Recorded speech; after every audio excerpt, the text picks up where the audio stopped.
Qué tal, mis hermanos, mis hermanas? Hoy vamos a volver a leer un poco del libro de Segunda de Reyes. ¿Por qué?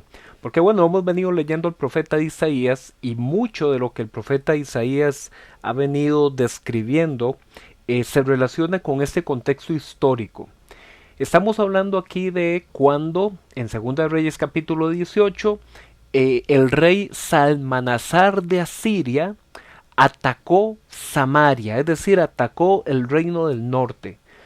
Y esos ataques no eran como quizás a veces los vemos en las películas, que hay un solo ataque de un solo día y acaba la batalla y uno o los dos es victorioso. No, realmente en la antigüedad se daba mucho lo que se conoce como sitiar una ciudad, es decir, hacerla un sitio.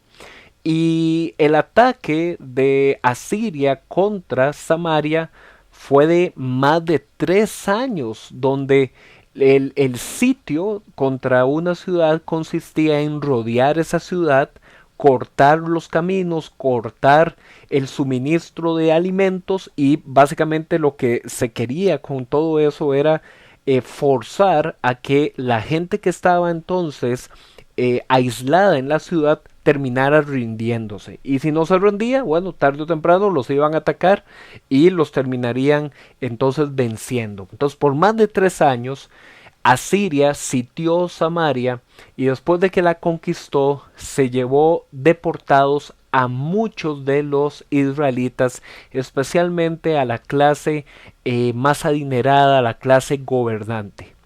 Luego se nos indica que 10 años después de ese suceso en que cayó el reino del norte, 10 años después,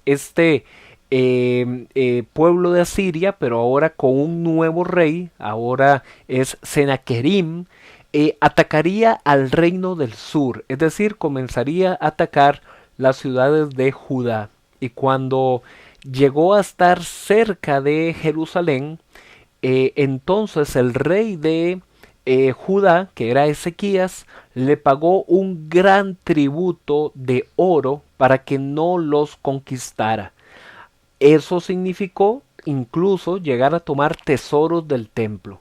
Senaquerim, el rey de Asiria, envió desde la ciudad de Laquis, que quedaba al sur de Jerusalén, al suroeste, a sus funcionarios para negociar la rendición de Jerusalén.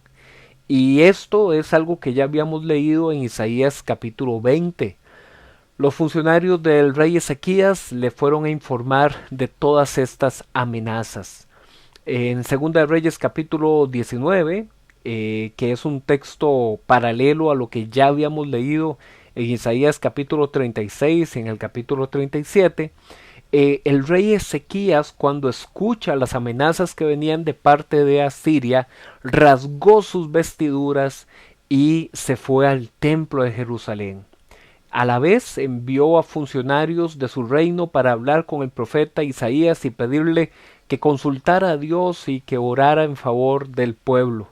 Cuando los funcionarios llegaron, Isaías les confirmó que la palabra del Señor era que Senaquerim, ese rey de Asiria, no iba ni siquiera a lograr atacar la ciudad de Jerusalén, sino que tendría que salir confundido hacia su propio país, donde lo terminarían matando a filo de espada.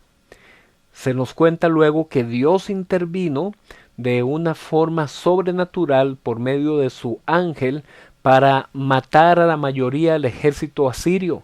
Entonces se cumplió la palabra de que Senaquerim regresaría a Nínive, que era la capital de Asiria. Sí, Nínive, la misma que ya vimos en lo del profeta Jonás. Estamos hablando del mismo lugar.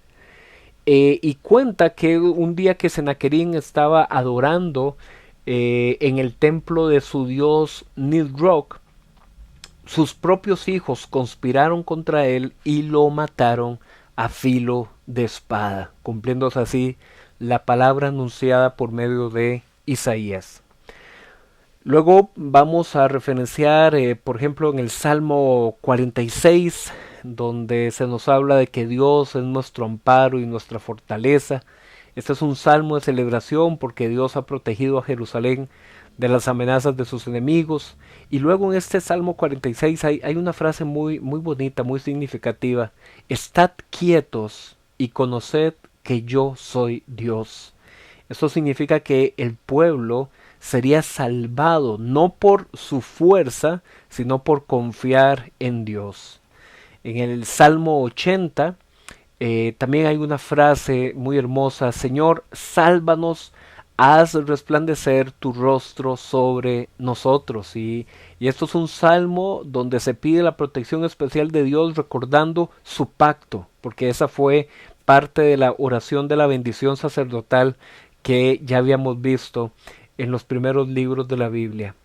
Y finalmente, al leer el Salmo 135, vemos que Dios ha escogido a Israel como su pueblo y que como Él es mayor que todos los ídolos de oro y plata de las naciones, Él también domina sobre toda la creación.